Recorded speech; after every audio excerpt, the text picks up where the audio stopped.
그러니까 참 걱정이 되죠. 예. 그래서 이제 오늘 방송 내용에서는 국내 뉴스가 조금 많습니다.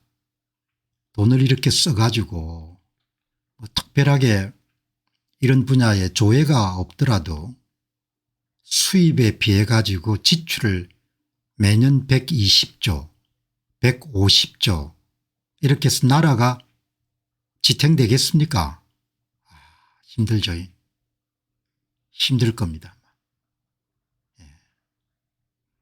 지금 이제 권력을 잡은 사람들은 외환위기 당시에 그렇게 심각하게 그 문제를 경험해 본 사람들이 거의 없는 것 같아요.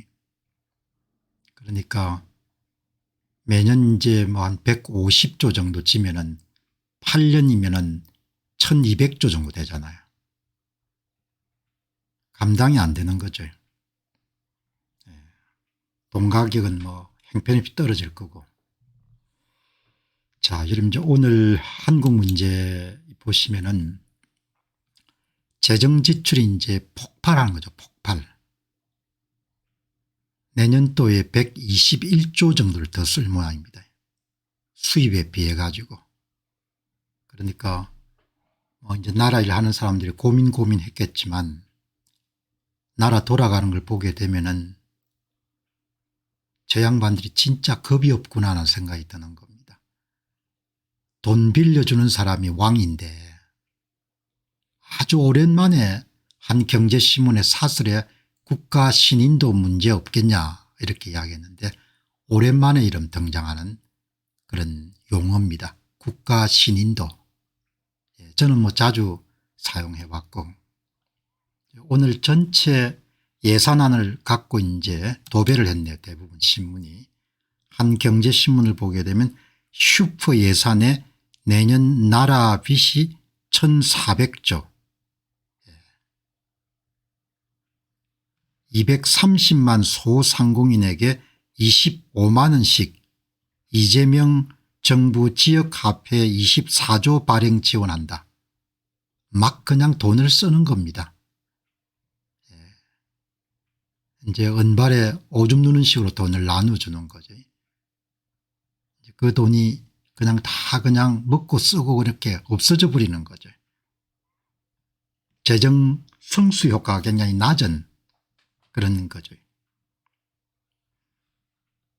이제 오늘 처음으로 쓴 오래간만에 본 겁니다. 나라 부채 내년에 1400조 돌파. 국가 신인도 악영향 없겠나. 당연히 악영향이 있죠. 피치라든지 S&P나 이런 데들이 국제신용평가회사들이 계속 이제 한국을 지켜보고 있을 거 아닙니까. 정책은 시장 친화적인 정책이 나오는지 재정 적자는 문제가 없는지 경상수지 적자는 문제가 없는지 다 이렇게 보고 있지 않습니까. 국가 신인도 영향을 미치죠.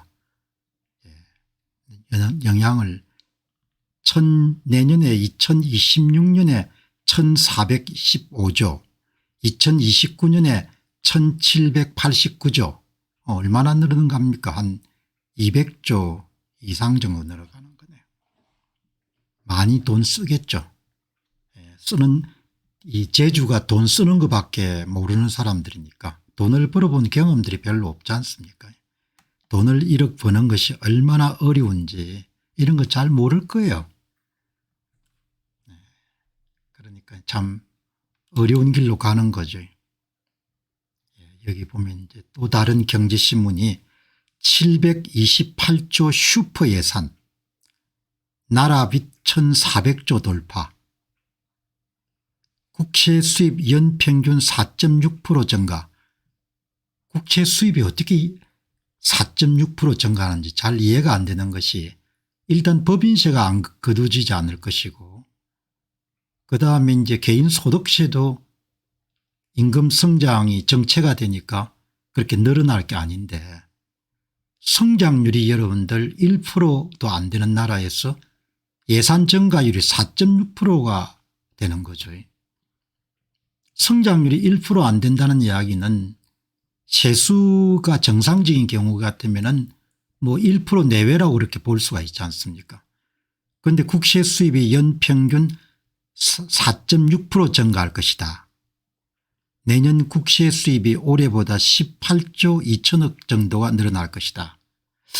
계산이 잘 안 되는데 여기 이제 악의입 이제 지출은 악의입 위가 되고 그다음에 수입은 밑으로 가니까 줄어드니까 악의입처럼 점점 벌어지는 거죠.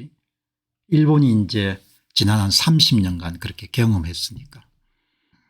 이제 뭐 제어할 수 있는 방법이 없으니까 국민들도 뭐 다 이제 선거를 통해 제어할 수 있는 방법도 없고 야당은 유명무실하고 이렇게 하니까 본인들이 쓰고 싶은 대로 마음대로 쓰는 겁니다. 악의입 경고 떠올리게 하는 국가 채무 비율 급등. 일단 생산활동이 계속 줄어드니까 현대자동차 여러분들 미국 수출 물량 100만 대 다 미국 갈 수밖에 없겠죠. 이렇게 지금 돌아가는 겁니다. 그 나라 걱정도 있지만 오늘 방송 보시는 분들이 개인적으로 이제 준비를 해야 되는 거죠. 국가 신인도 영향을 당연히 주는 거죠. 신인도에 영향을 미치게 되면은 이제 국가 채무를 조달하기 위해서 세금을 올리는 것은 한계가 있으니까 국채 발행을 증가시킬 거 아닙니까. 그러면 국채 시장에서 공급 물량이 늘어나니까 당연히 국채 가격이 떨어지겠죠. 그러면 금리가 오를 거 아니에요. 국채금리가. 국채금리가 오른다는 이야기는 국채 조달 금리도 오르고 당연히 민간 회사채 금리도 오르고 다른 이런 금리들이 다 오를 수밖에 없는 거죠. 미국도 똑같은 문제지 않습니까? 미국도. 기준금리가 오르니까 그리고 이제 거기다 계속해서 빚이 늘어나니까 조달금리가 높아가지고 지금 주택시장이 활성화 안 돼서 이야기들이 많지 않습니까? 자, 여기 보시면은 기획재정부가 대규모 확장 지출을 골자로 2026년 예산을 어제 내놓았다. 내년 재정 수입 전망은 올해보다 22조 6천억. 말이 안 되지 않습니까? 지금 어디 장사 잘 되는 데가 있습니까? 거기다 관세까지 여러분들 때려 맞아 가지고 올해보다 어떻게 22조 6천억 정도 더 거둔다는 이야기인 건지. 그런데 지출은 8.1%. 경제 성장률이 1%도 안 되는 나라에서 지출이 8.1%가 늘어나는 겁니다. 올해 경제 성장률이 0.8%인데 0.8% 나라에서 지출이 8.1%. 그럼 그 지출 어디다 끌어다 쓰겠습니까? 당연히 빌려다 쓰는 거죠. 빌려다 쓰는 거니까. 산술적으로 이야기하게 되면은 그냥 간단 명료하게 이야기하면 성장률이 1%면은 재정 지출도 1% 정도 늘어야 되는 거죠. 그게 정상적인 거죠. 성장률이 곧 이제 수입이니까 수입 증가율이 1%인데 여러분들 지출을 8.1% 정도 늘리는 겁니다. 빚을 끌어다가 다 쓰겠다는 이야기죠. 그러니까 뭐 다 정신들이 없는 겁니다. 다 내가 볼 때는 내년 지방선거를 염두에 둔 게 아니냐. 뭐 지역 사랑 상품권 사회연대 경제 구축을 위해 8조 6천억. 그래서 또 이제 뭐 여기다 숟가락 얹고 또 돈 버는 사람이 나오겠죠. 지방선거를 뭐 염두에 둘 필요가 없지 않습니까? 지방선거야 본인들이 원하는 결과대로 다 나올 건데. 재정 지출은 한번 늘어나기 시작하면 줄이기가 여간 어려운 게 아니다. 재정 수입과 재정 지출의 차이가 계속 벌어지는 것을 가리키는 악의입이라는 표현이 괜히 나온 것이 아니다. 뻔히 알면서 나라가 그냥 골로 가고 있는 겁니다. 사람들이 이제 그걸 막을 수 있는 방법이 없으니까 이 글을 보고 한 분이 돈을 쓸 때 쓰면 누가 뭐라고 하겠냐. 밑 빠진 독에 물 붓기로 빚내서 마구 뿌리면 그 빚은 누가 갚냐. 정신 나간 사람들이다. 이렇게 여러분들 정리했는데 아무튼 여러분들 한 해에 120조 이상 정도의 빚을 계속 내는 겁니다. 그럼 한 8년 정도면 천조가 넘지 않습니까? 그러니까 부채가 겁난지도 모르고 외환위기 때 얼마나 여러분들 어려웠는지도 본인들이 잘 모르는 것 같아요.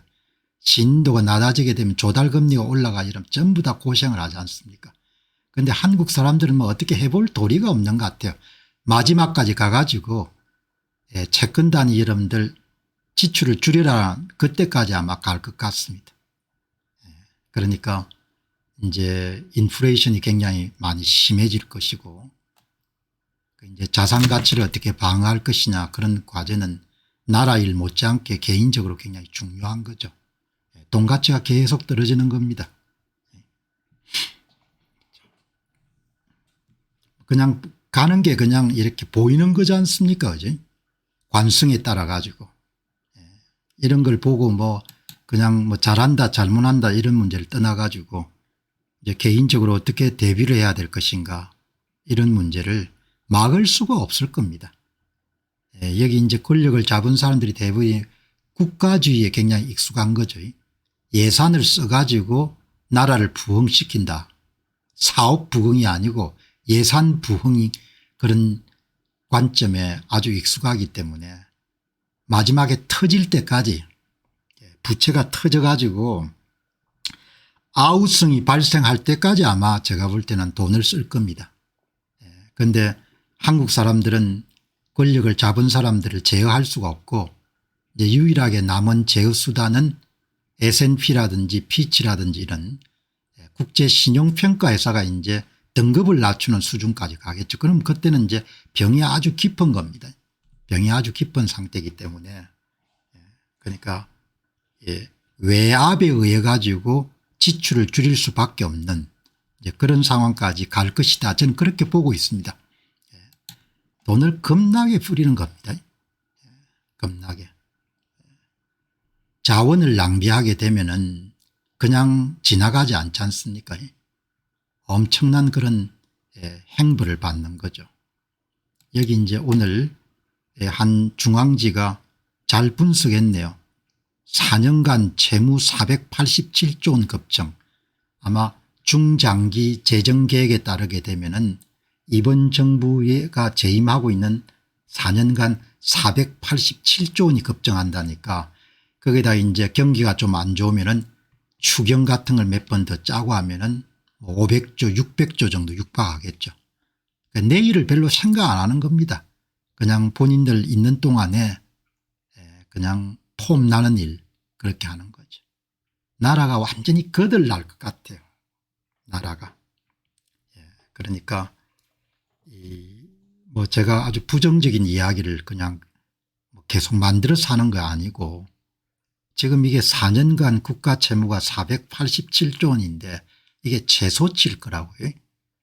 뭐 습관적으로 추경을 짜가지고 몇십 조씩 쓰니까 그러니까 600조 700조 뭐 이렇게 늘어나겠죠. 그럼 뭐 외국에 돈 빌려준 사람들이 바보 천칩니까? 거기다가 나오는 정책마다 전부 다 반시장적인 정책이니까 신용등급이 아마 내려갈 때가 되면은 이제 그때 이제 뭐 좀 반성들 하겠죠. 반성들 해봐야 그때는 뭐 다 끝난 게임이니까 8.1%를 늘리는 겁니다. 올해 예산보다. 올해 성장률이 0.8%인데 0.8%도 나올지 모르겠습니다. 대만이 4.5% 성장하지 않습니까? 2025년에 한국이 0.8% 성장합니다. 내년도에 호재가 하나도 없어요. 제가 볼 때는. 이제 관세 효과가 본격적으로 미칠 거니까. 그리고 이제 이번에도 미국 가가지고 뭐 한국 기업들 수백조 또 더 투자하기로 했지 않습니까? 국내 투자는 거의 없어진다고 보면 되는 거죠. 국내 투자할 여력이 어디 있겠습니까? 대기업들은 좋을 겁니다. 이번 기회에 그냥 공장이나 이런 걸 옮길 수가 있으니까. 대기업들은 뭐 말 안 하지만 진절머리가 안 나겠습니까? 노동조합 때문에. 여러분 한번 뭐 복잡하게 생각할 거 없고 성장률이 1%인데 지출이 8.1% 늘어나는 나라가 어디 있습니까? 예? 성장률하고 여러분 비슷하게 여러분들 재정을 지출해야 그래야 균형 재정이 되는 거죠. 전부 다 빚을 끌어다가 여러분들 다 먹고 놀겠다는 거 아닙니까? 그러니까 참 제가 볼 때도 전년 대비 예산 증가 폭이 재정 중독이라는 비판을 받았던 문정부의 2022년 기록 뛰어넘는 역대 최저치다. 이제 혼이 나봐야 뭐 그때도 정신 차리겠습니까. 그때도 또 남 탓하고 이렇게 하겠죠. 이제 지금 예고된 것이 4년간 487조 원이니까 그럼 이제 2029년 말에 국내 총생산 GDP 대비 58%니까 40%를 문정권에서 허물 때 굉장히 반발이 많았지 않습니까. 그리고 나서 몇 년 안에서 58%까지 올라간 겁니다. 국내 총생산 대비 40%를 허물 때 문재인이가 허물 때 말들이 엄청 많았지 않습니까.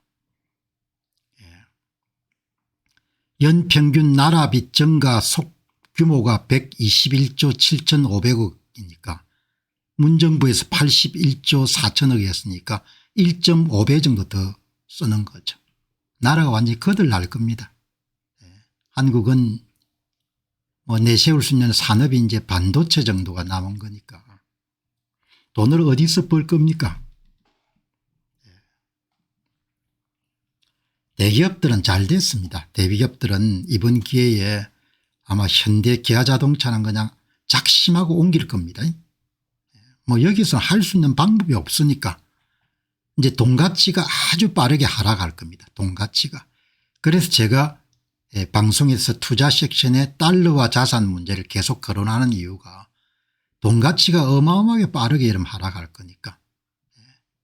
그리고 이제 국채를 많이 발행하면은 국채 공급이 늘어나기 때문에 국채 수급 원리에 따라서 공급이 늘어나면 국채 가격이 떨어지고 국채 가격하고 국채 금리하고 여러분들 역으로 움직이니까 국채 금리가 올라가는 거죠. 조달 금리가. 조달 금리가 올라가면은 회사채 금리도 올라가고 일반인들 여러분들 사용하는 돈 금리도 올라갈 수밖에 없는 거죠. 가계와 기업의 대출 금리 상승으로 이어져 경제에 악영향을 미친다. 국가 신용 등급에도 부정적이다.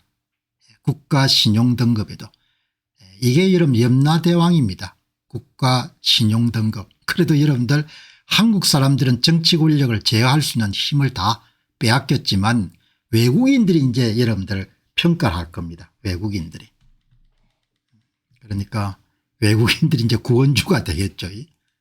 여기 이제 어제 오늘 났던 프랑스가 지금 IMF의 구제금융을 받는 방안을 지금 고려하고 있는데 여기서도 여러분 핵심이 뭔가 하니까 돈벌이는 안 되는데 수입을 넘어서는 만성적인 지출을 하는 겁니다. 재정적자가 발생하는 거죠.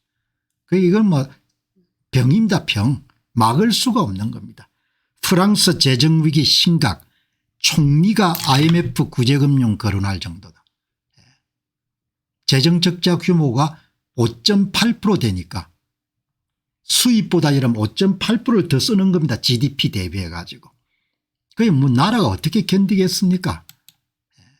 국가부채 5천조 유로존 3위 국채금리 3.5% 그리스 추월. 국채금리가 올라간다는 이야기는 그만큼 여러분들 뭐죠. 위험 프리미엄을 더 요구한다는 거예요. 돈을 빌려준 사람이. 여러분들 이 뭐 벌이 내 써야 되는데 올해 1분기 기준 프랑스 국가부채는 우리 돈으로 5천조고 GDP 대비 114.1%에 달하고 유로존 국가에서 그리스 152% 이탈리아 137% 3위고 글로벌 금융위기 당시에 스페인이 103% 포르투갈이 96% 그렇게 썩 나쁘지가 않았네요. 그 당시에. 피그라고 부르는 유럽 남유럽 국가들. 프랑스 재정적자 비율이 마이너스 5.8%네. 수입보다도 여러분들 지출을 GDP 대비 5.8%씩 더 썼다는 거 아닙니까. 그리스가 1.3% 재정 흑자 많이 줄였으니까 이탈리아는 마이너스 4.3% 스페인은 마이너스 2.5% 이탈리아도 참 문제가 많죠. 나라는 늙었고 연금 같은 부담은 크고 수입은 그렇게 많이 되지 않고 유럽연합에서 갖고 있는 기준은 재정적자 비율이 국내 총생산 GDP의 3% 이내를 유지해야 된다. 3% 이내를 유지해야 되는 겁니다. 부채 앞에 장사가 없습니다. 수입 내에 살아야 되지 이렇게 쓰면은 이제 프랑스 국채 금리가 뛰어가지고 그리스보다 더 높은 수준까지 올라갔네요. 이제 총리가 놀래가지고 지출을 줄여야겠다. 그렇게 해서 65조 규모의 적자 감축안을 들고 나왔는데 다 여러분들 국가 예산에 빨대를 대고 먹고 살던 사람들이 그냥 결사 저항 안 하겠습니까? 이제 그런 또 정치적 이득을 누리기 위해서 야당이나 이런 데서는 또 이용을 할 거니까. 그게 이제 쉽지가 않은 겁니다. 이렇게. 그렇게 해서 이제 그냥 부도가 터지고 그래도 프랑스는 좀 낫죠. 유럽연합이란 든든한 후견인이 있으니까. 한국은 이런 부도가 터지게 되면 뭐 들어와 가지고 뭐죠. 금리 올리고 뭡니까 공장 헐값으로 넘어가고 그런 거지 않습니까? 참 돈을 아껴 써야 되는데 프랑스가 여러분들 국내 총생산의 15% 유로존 국가부채 20% 그렇게 차지하네요. 빚이. 아무튼 간에 정신 못 차리면은 뭐 당할 수밖에 없는 거죠. 한 번 당하고도 그렇게 정신들을 못 차리니까 뭐 어떻게 어쨌든 여러분들 돈 가격이 어마어마하게 떨어질 겁니다. 돈 가격이 너무나 떨어지기 때문에 여러분들이 제가 방송을 여러 번 이렇게 했으니까 잘 새기셔 가지고 뭐 나라가 돌아가는 그런 이게 이제 거시 환경 변화지 않습니까? 그런 거시 경제 환경 변화에 맞춰 가지고 여러분이 준비를 잘 하셔야 되지 않겠느냐 그렇게 생각합니다. 사람은 바꾸기가 힘들기 때문에 지금 권력을 잡은 사람들 머리를 바꿀 수가 없는 겁니다. 자기들이 이제 옳은 일을 하고 있다고 그렇게 생각하기 때문에. 그래서 이제 뭐 지금 이야기는 비극적이거나 비관적인 이야기를 제가 드리려고 하는 것이 아니고 가는 길이 거의 정해져 있습니다. 관성처럼 돈 뿌리고 빚 내고 또 돈 뿌리고 빚을 내고 또 돈 뿌리고 빚을 내고 그리고 장기 집권 체제에 들어가기 때문에 뭐 실질적으로 국힘당이나 이런 당이 있지만 그냥 형식적인 그런 정당이 되고 아마 다음번 지방선거 2028년에 대패할 겁니다. 지금 선거로서는 이길 수 있는 방법이 없으니까. 그래서 전부 다 전국의 여러분들 교육감들은 다 좌파 교육감 후보가 되고 뭐 대구나 부산 정도 살아남을까. 부산도 뭐 손을 대면 바꿀 수 있겠죠. 그렇게 해서 나라가 완전히 이제 일당 체제로 가는 겁니다. 일당 체제가 돼버렸기 때문에 뭐 지금 이야기하는 이런 것을 막을 수 있는 구심점도 없고 막을 수 있는 방법도 여러분들 현재로서는 상당히 희박한 거죠. 그러니까 아주 극심한 인플레이션이 이렇게 만연된 수밖에 없는 그거는 뭐 필연적인 일종의 주어진 제약 조건하고 같은 거죠. 그래서 여러분들이 갖고 있는 원화 표시 자산을 어떤 식으로 인플레로부터 방어할 것인가. 이제 궁금하신 분들 같은 경우는 레바논 사태나 레바논 그다음에 뭐 터키 이란 이런데 이런들 화폐가치 변화 같은 걸 보시게 되면 아마 좀 도움이 되지 않겠느냐 그렇게 생각합니다. 우리가 여러분들 이 경제에서 주의 의무라고 있지 않습니까? 어떤 행위에 대해서 자기가 이제 조심하고 주의해야 되는데 뭐 국가라는 것도 마찬가지입니다. 나라라는 것이 자체가 그냥 그대로 이제 계속해서 시간이 가면서 계속 진행될 수밖에 없기 때문에 개개인이 각자가 여러분들 잘 보고 대비하고 준비하고 뭐 그렇게 할 수밖에 없는 겁니다. 그래서 뭐 대책이 뭐요? 뭐 대책이 뭐가 있겠습니까? 전체 뭐 나라 체제 자체가 바뀌어 버렸는데 그러니까 거기에 맞춰 가지고 여러분들이 대비를 하셔야 되지 않겠냐 그렇게 봅니다. 자, 여기 이제 이 민주당 판사를 당연히 만들겠죠. 또 민주당 검사도 만들고 또 민주당 경찰도 만들고 전부 다 민주당을 만들지 않겠습니까? 그게 민주당이 만들려고 노력하는 것도 있지만 민주당의 장기 집권이 여러분들 고착화됐기 때문에 그냥 알아서 눕는 사람들이 많을 겁니다. 알아서 눕는.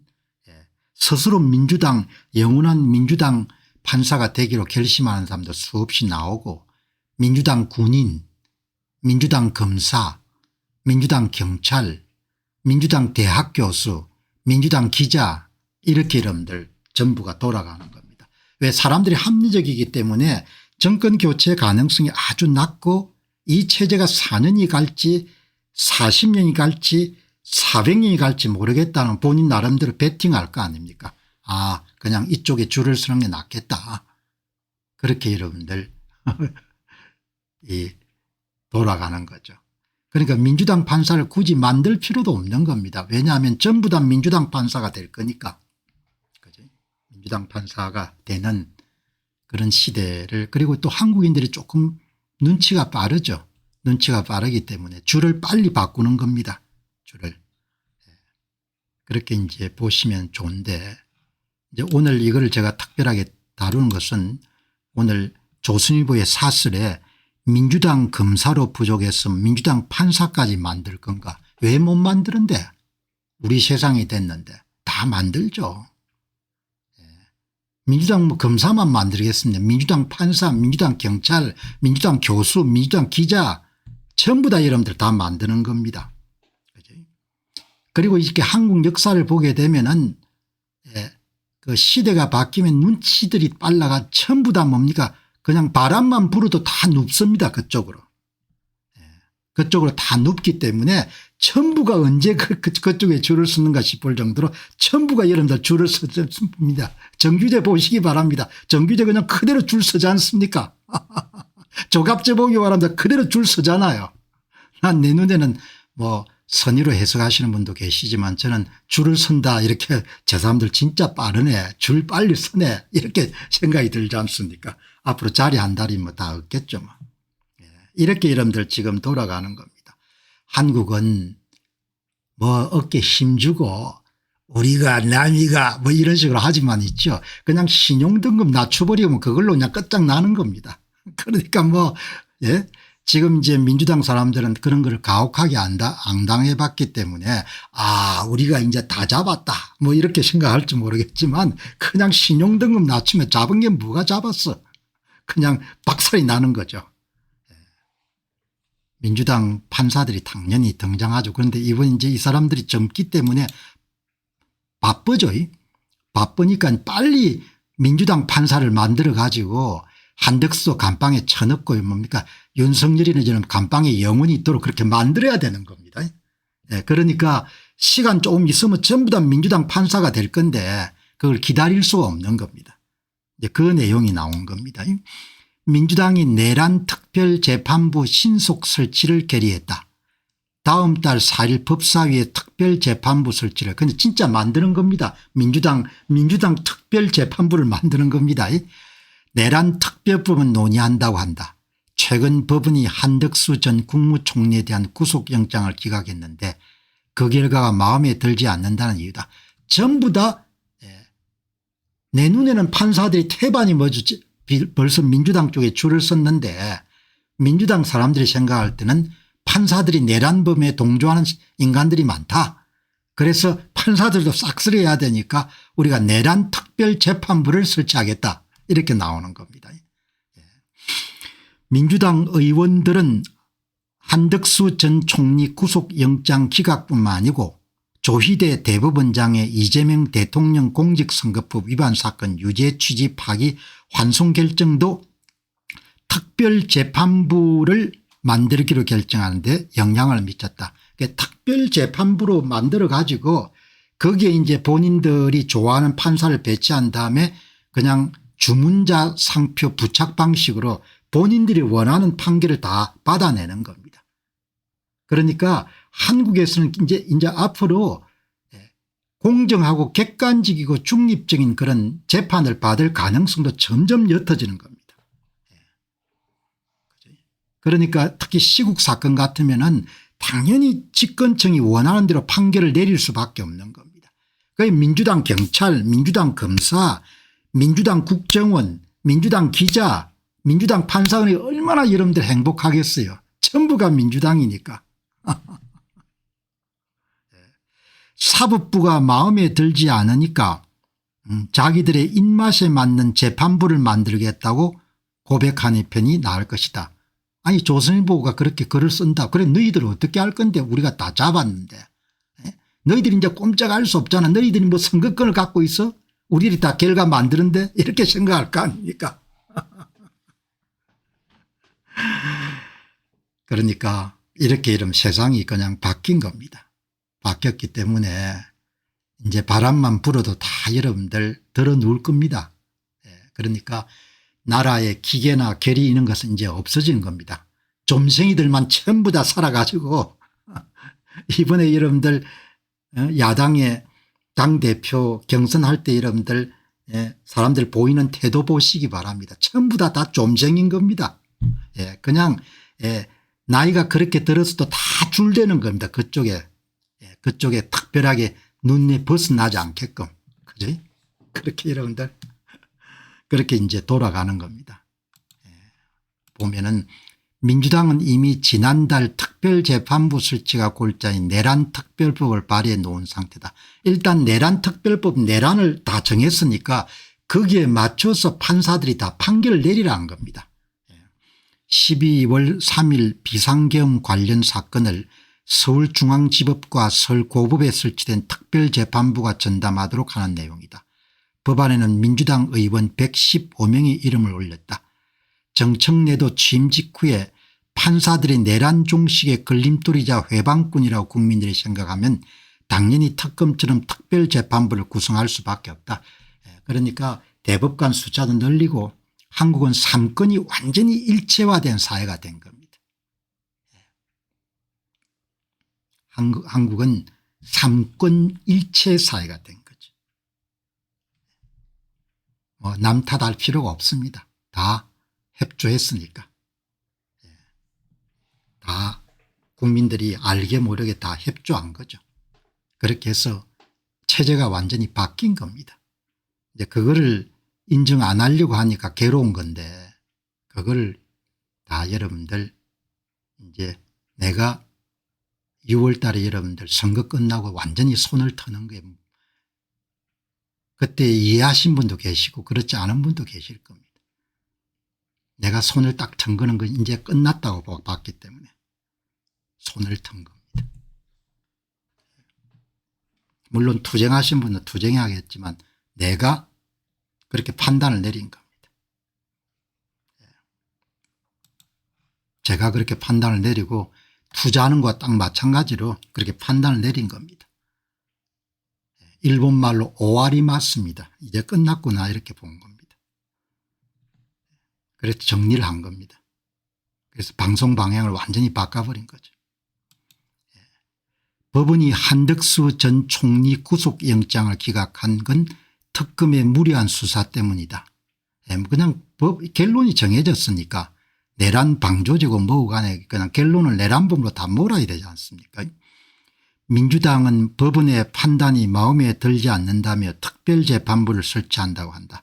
특별재판부는 세계적으로 전쟁 범죄나 과거사 문제 등 예외적 사안에 드물게 운용됐다. 국내에서는 1948년 반민족행위 특별조사위원회 내에 특별재판부를 둔 게 유일하다. 지금 활동 중인 3대 특검은 여건이 추천했다. 여기에 민주당은 자신들의 성향에 맞는 판사에게 재판을 맡기겠다고 한다. 민주당 검사가 수사하고 민주당 판사가 재판해서 민주당 입맛에 꼭 맞는 판결을 끌어내겠다는 이야기다. 그래서 전부 다 감방을 쳐넣고 본인들이 갖게 된 권력의 정당성 정통성을 확보해야 되는 거죠. 이게 지금 이제 현실입니다.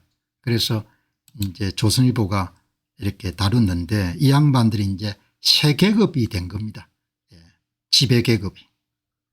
지배 계급이 됐고 민주당 검사, 민주당 판사, 민주당 기자, 민주당 교수 전부 다 민주당 노조 전부 다 그게 일당 체제지 않습니까? 일당체제 그렇게 이야기하면 좀 언짢아 하시는 분도 계시겠지만 제가 보는 것은 그렇게 보는 겁니다. 예. 그러니까 뭐 이런 상황이 정치체제가 이렇게 될 때 코스피가 5천이 되겠냐 그거는 여러분들이 판단하시면 되는 겁니다. 예. 이런 정치 환경에서 경제가 좀 잘 돌아가겠냐 그거는 여러분이 판단하시면 되는 굳이 내가 뭐 이야기 안 하더라도 예. 이렇게 여러분들이 정리가 되실 겁니다. 예. 자, 뭐 이제 끝까지 가보는 겁니다. 어디까지 가는지 끝까지 가보는 겁니다. 예. 한국 사람들은 끝까지 가는 경향이 강하죠. 술을 마셔도 폭음을 많이 하고 있는 게 끝까지 가보는 겁니다. 이제 어디까지 가서 여러분들 깨지는 거는 이제 한쪽은 안 깨진다고 한쪽은 깨진다고 이렇게 이야기하니까 이제 끝까지 가봐야 되는 거죠. 예. 여기 이제 보니까 노란 봉투법을 피하니 개정상법이 여당이 몰아넣은 진퇴양난. 그러니까 이제 핵심이 이제 법원에서 판결을 내린 겁니다. 노동조합이 배상하라고. 그런데 이제 현대자동차나 이런 데가 주식회사니까 이사회에서 결의를 해가지고 현대자동차에 대한 법원에 배상 판결을 뒤집는 것을 내리게 되면은 주주들이 배임 혐의로 고소를 할 수 있지 않습니까? 사내이사나 사회이사를 하게 되면은 과거에 비해서 훨씬 더 부담을 많이 느끼거든요. 배임죄 같은 게 걸릴 수가 있으니까 당연히 배임죄죠. 법원이 현대자동차 노조한테 뭐 예를 들면 10억을 배상하라. 그런데 현대자동차 이사에서 결의를 해가지고 10억을 여러분들 노동조합이 부담할 필요가 없다. 그렇게 하면 그건 배임죄에 걸리는 거죠. 그러니까 상법은 그런 배임죄를 범하지 말라고 하고 노동법은 여러분들 배임죄를 하도록 하고 그렇게 여러분들 해가지고 진퇴양난에 빠진 겁니다. 한국의 대기업들은 잘 됐습니다. 한국의 대기업들은 이제 한국에 투자하는 것 자체가 노동조합과 정치 권력의 볼모가 되는 세상이 됐으니까 사업 보국이 그거는 옛날 이야기고 한국의 대규모 설비 투자를 하는 거나 이런 거가 그냥 노동조합의 인질이 되는 겁니다. 그러니까 현대자동차가 한국의 생산 캐파를 30만 대 40만 대 투자한다는 이야기는 다르게 이야기하게 되면 노동조합으로 하여금 본인들이 좌지우지할 수 있는 그런 인지를 30만 대 40만 대 더 가지는 것을 뜻하는 것이죠. 그러니까 이번에 그 대통령이 백악관 회의에서 민간 투자도 몇백조 정도 늘리겠다 이렇게 했으니까 그 김에 뭐 예를 들면 불가능한 경우는 할 수 없지만 자동차 같은 경우는 아주 옮기기가 좋거든요.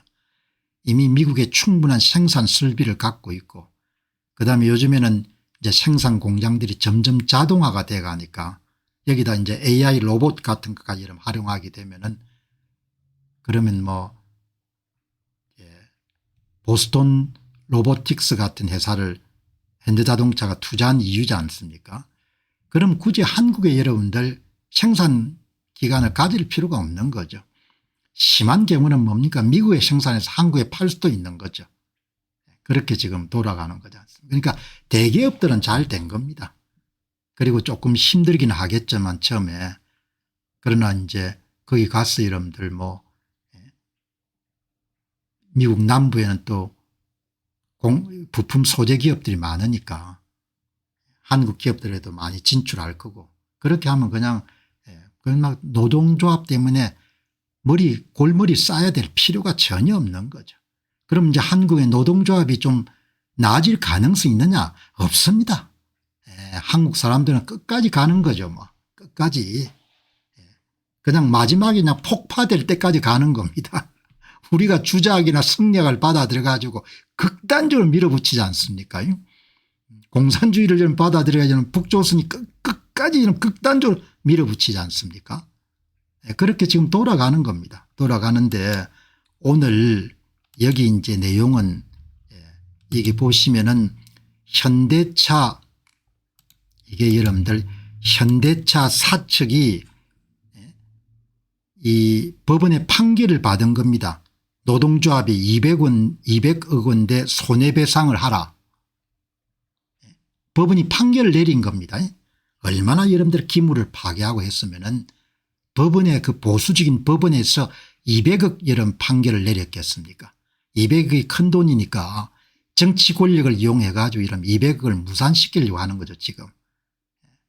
현대차 사측이 200억 원대 손해배상을 풀지 않아 노동자 고통은 계속되고 있다. 여러분 이것도 간단하게 보면은 나라가 완전히 개판이 된 겁니다. 그게 뭐가 개판인가 하니까 행위에 대해서 책임을 지는 것이 문명사의 기본이지 않습니까? 교통법규를 어겨서 교통사고가 났으면 교통사고를 저지른 사람이 책임을 지게 돼 있지 않습니까? 모든 것이 책임의 부재 사회가 되면 비극이 발생하는 거죠. 노사 분규를 할 때 이런 기물을 이런 때리 부셔가지고 200억 정도의 판결이 났으면은 200억보다 훨씬 더 많은 피해를 끼쳤으니까 법원이 보수적이니까 200억을 내라 이렇게 한 건데 그거를 여러분들 사측이 그냥 법원 판결 내린 것을 물려라. 물릴 수도 없는 거죠. 왜냐하면 이사들이 동의를 안 할 테니까. 이사들이 뭡니까 배임죄에 걸려가지고 손해를 배상해야 되는데 누가 이런 이사가 나서겠습니까? 이럴 때 이러면 사회이사 같은 사람 절대 안 났습니다. 모르겠다. 나중에 내가 여러분들 감방 가거나 민형사상 책임지는 걸 당신들이 책임질 수 있겠냐 이렇게 돼가는 거죠. 그러니까 나라가 엉망진창입니다. 노동조합 하는 사람들도 좀 반성 좀 하시기 바랍니다.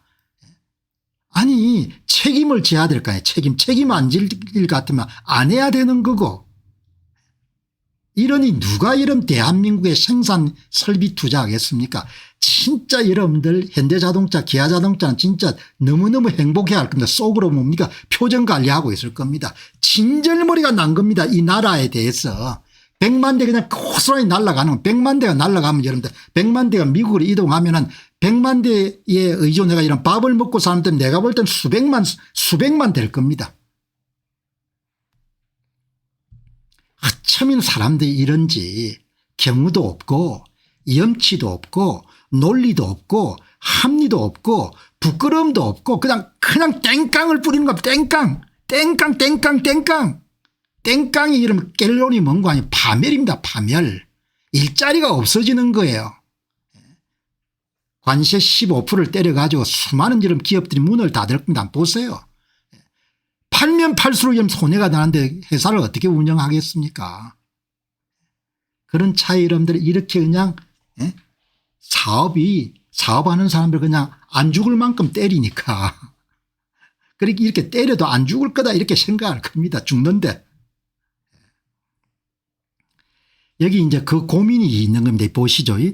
예, 현대차 측은 법원이 내린 판결을 물리는 것이 법치주의에도 안 맞고 개정된 상법에 따른 주주익 확대 규정에도 맞지 않아서 불가하고 손해배상을 철회했다는 주주들로부터 왜 회사에 손해 끼치는 일을 했냐고 소송을 당할 수 있다. 사회이사들이 안 하려고 할 겁니다. 사회이사들이. 대개 교수나 이런 분들이 많이 들어가 계셨으니까. 그래서 이런 부분을 대비해 가지고 아마 현대 기아차 같은 경우도 그런 사회이사들에 대한 그런 책임보험 같은 게 있을 겁니다. 그런데 이거를 제가 사회이사를 해본 경험을 미뤄보게 되면 이때 안 합니다. 사측이 아무리 와가 여러분들 제발 이번 것만 예외를 그래도 안 합니다. 왜냐하면 지금은 완전히 이사회진들도 생각이 바뀐 겁니다. 법적인 책임이란 부분들을 굉장히 부담스러워하는 거죠. 왜 회사에 손해 끼칠 일을 했느냐 소송을 당하는 겁니다. 그러니까 참 딱하게 된 거죠.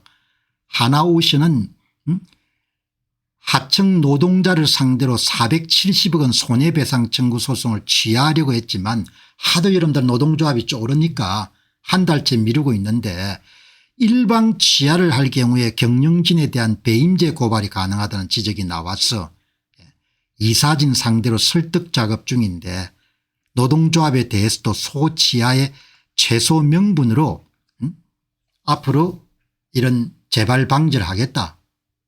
거기에 대해서 우리가 선처를 했다. 이렇게 하면 책임을 조금 덜 수 있겠죠. 회사 함께 얼마나 이런 피해를 끼쳤으면 파업을 하면서 470억 정도 손해배상을 사측이 했겠습니까. 정말 북한도 여러분들 엉망진창이지만 남한도 참 대단합니다. 아니 그냥 시비를 하면 되지 왜 기물을 파손하냐 이야기예요.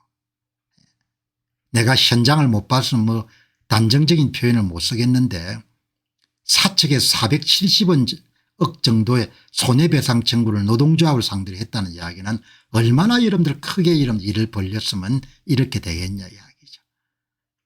이거를 배울 수 있는 방법은 회사가 망하는 겁니다. 이제 한국인에게 남은 것은 말로 설득이 안 되는 겁니다. 회사가 망해 가지고 그냥 일자리가 없어져서 본인이 처절하게 경험해 보기 전에는 이 사람들이 정신을 차리기가 힘들 것 같아요. 나는 한국 사람들이 엄청나게 고집이 셉니다. 그리고 자기 잘난 맛에 사는 사람도 많고 아마 이 노동조합에 계시는 분들도 그냥 보통 한국 사람들하고 크게 차이가 안 날 겁니다.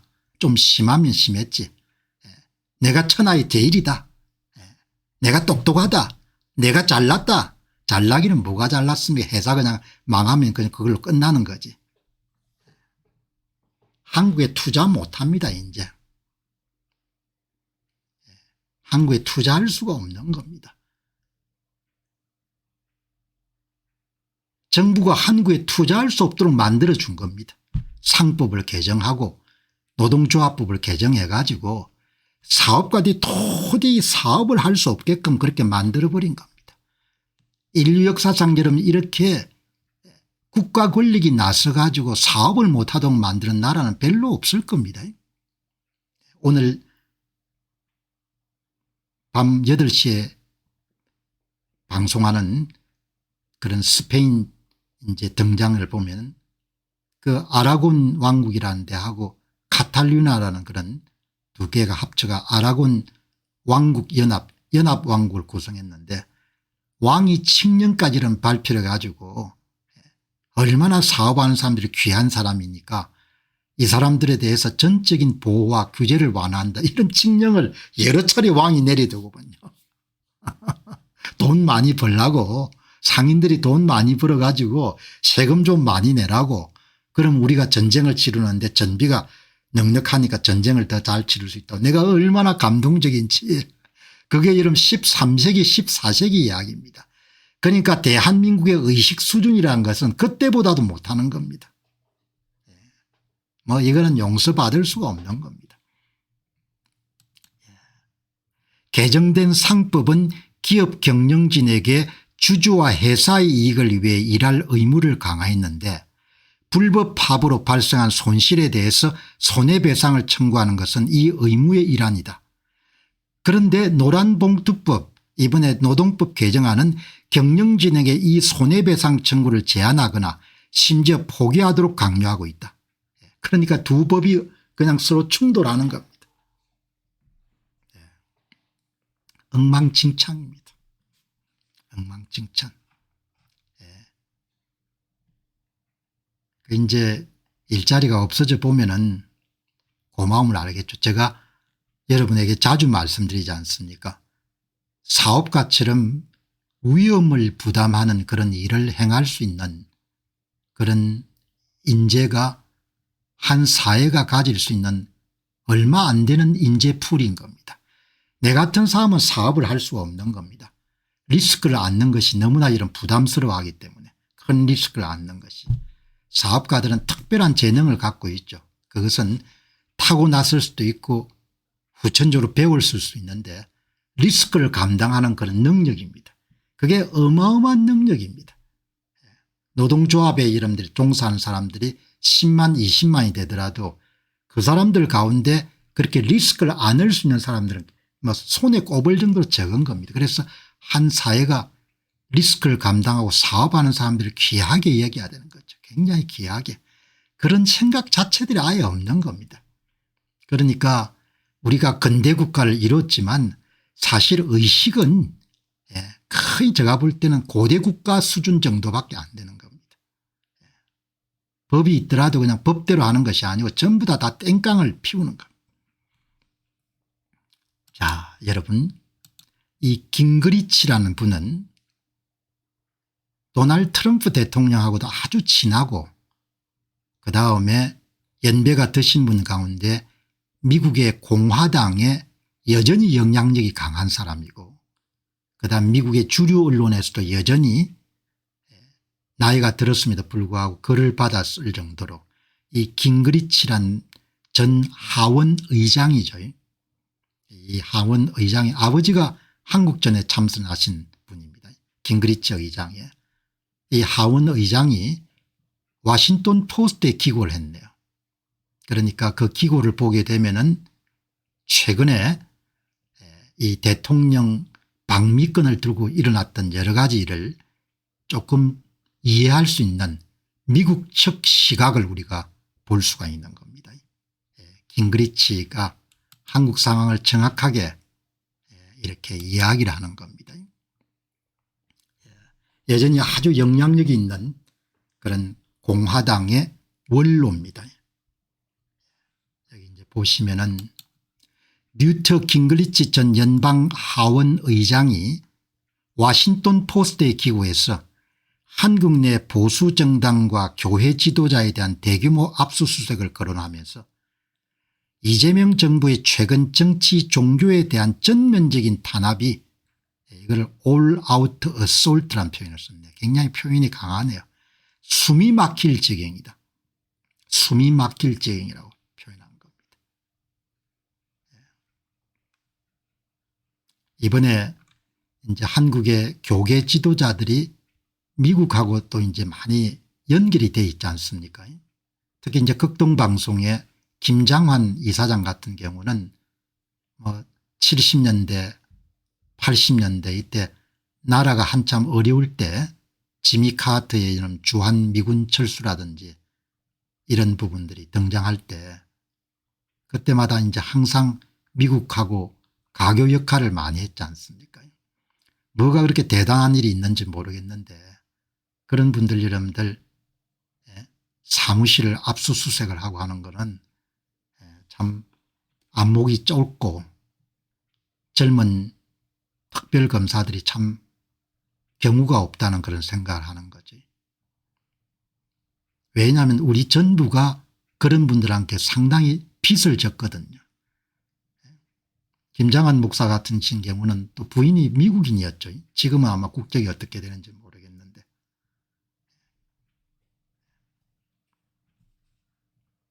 아주 영향력 있는 제가 전문은 안 봤습니다. 워싱턴 포스트에 실렸으니까 전부 다 읽는 겁니다.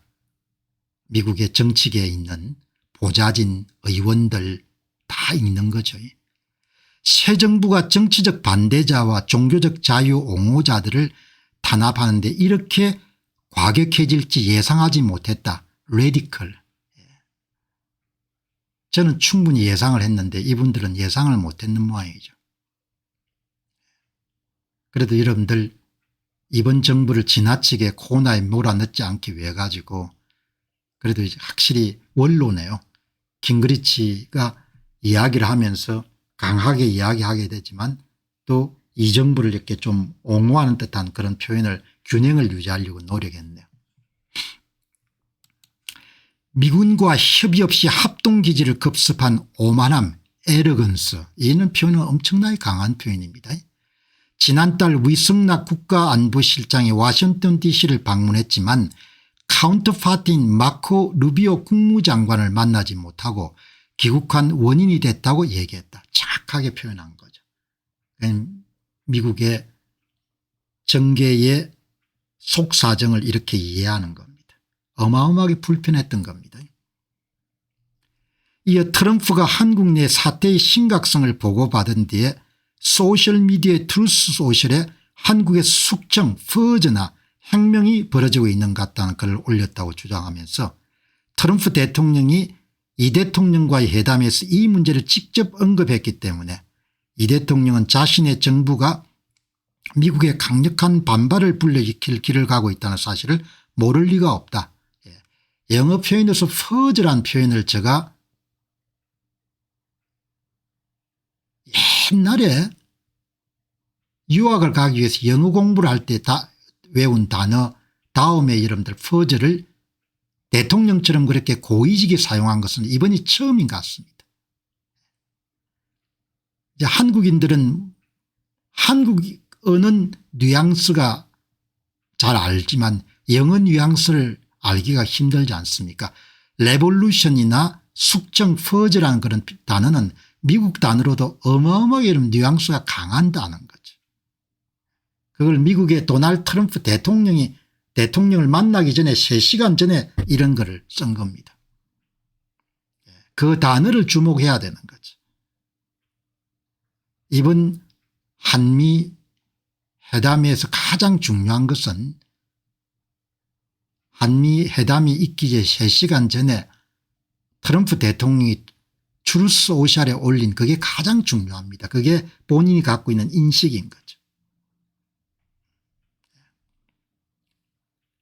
앞으로 몇 주간은 이 대통령이 트럼프의 메시지를 이해하고 경찰국과 전술에서 법치로 해결할지 여부를 가늠하는 중요한 시기가 될 것이다.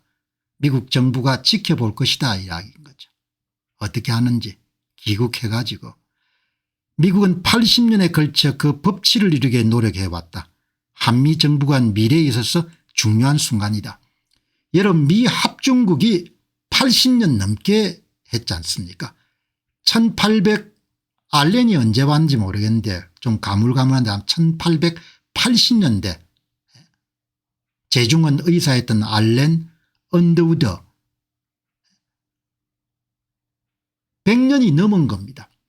미국이 근대 국가로서의 대한민국의 출범과 자유민주주의와 자유시장 경제를 창달하는 그런 아시아 국가가 되도록 도왔던 것이 140년 정도 된 것 같네요. 140년. 1880년대부터 시작해서 여러분들 미국이 도왔던 겁니다. 한국인들은 미국인의 도움을 잊어버려서는 안 되는 거죠. 6.25 전쟁뿐만 아니고 수많은 여러분들이 20대의 서양 선교사들하고 미국의 전국 각지의 여러분들 교회들이 성금을 내서 여러분들 한국의 주요한 대부분의 여러분들 교회들이 그 여러분들 헌금으로 기부금으로 대부분 다 만들어졌지 않습니까? 오늘 이 기고문을 보고 영어 표현을 한번 봐야겠는데 미국은 80년에 걸쳐 그 법치를 이루기 위해서 그 법치가 이런 딴 게 아니고 대한민국이란 나라의 법치를 이루기 위해서 노력해 왔다는 겁니다. 미국이 아시아권에서 가장 성공시킨 여러분들 나라 가운데 하나가 대한민국인 거죠. 그 나라를 좀 정상화시키는데 여러분들 한 40년 정도가 들어갔던 겁니다. 140년 정도가. 그 나라가 완전히 천부를 다 깡그리 이런 부수는 짓을 지금 하고 있는 겁니다. 얼마나 여러분들 김그리치도 전부를 다 모를 겁니다. 전부 다.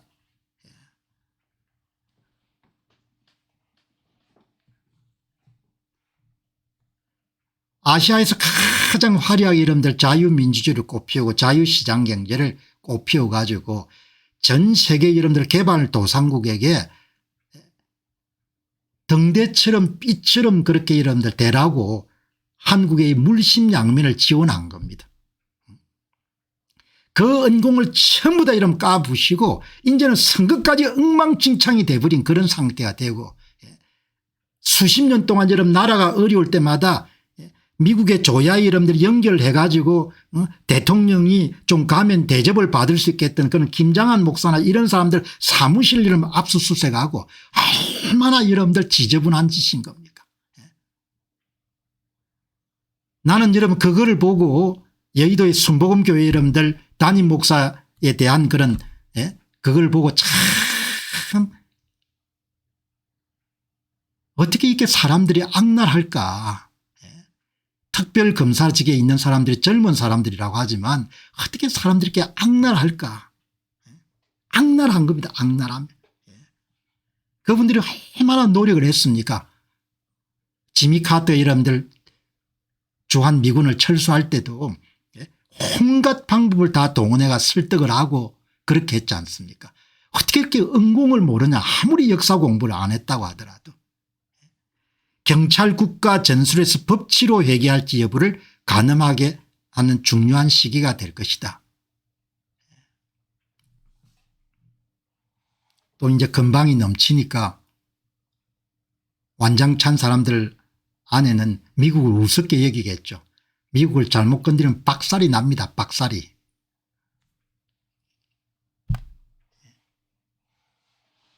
전문을 제가 한번 다룰 만큼 중요한 이야기인데 이분은 특별히 이제 아버지가 한국전에 참전하신 분이기 때문에 아시아권의 수많은 국가들 가운데 특별한 그런 여러분들 애정을 갖고 있을 거라고요. 특별한 애정을. 경찰 국가가 돼버린 거지 않습니까. 민주당 판사가 있어야 되는 나라가 된 거고 민주당 검찰이 있어야 되는 나라가 된 거고 민주당 특별검사가 있어야 되는 나라가 된 겁니다. 얼마나 이런 가슴 아픈 이야기입니까. 국가에 대한 자부심이나 이런 것이 너무나 많이 없어져 버린 겁니다.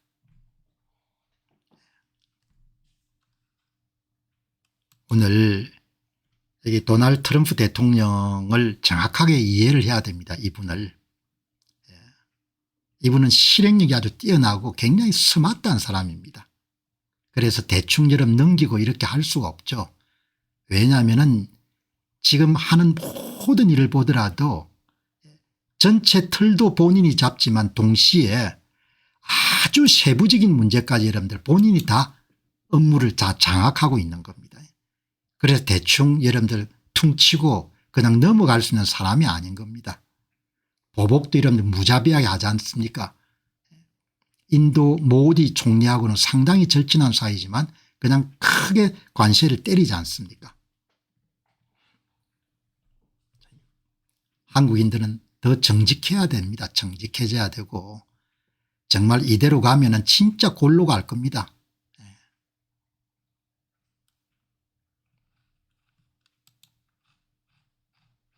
자, 여기 이제 오늘 다음에 세계 문제 좀 다루도록 그렇게 하겠습니다. 이 트럼프라는 사람을 이해하는데 이번에 미연준 이사의 모기지 사기 사건 한번 보시기 바랍니다.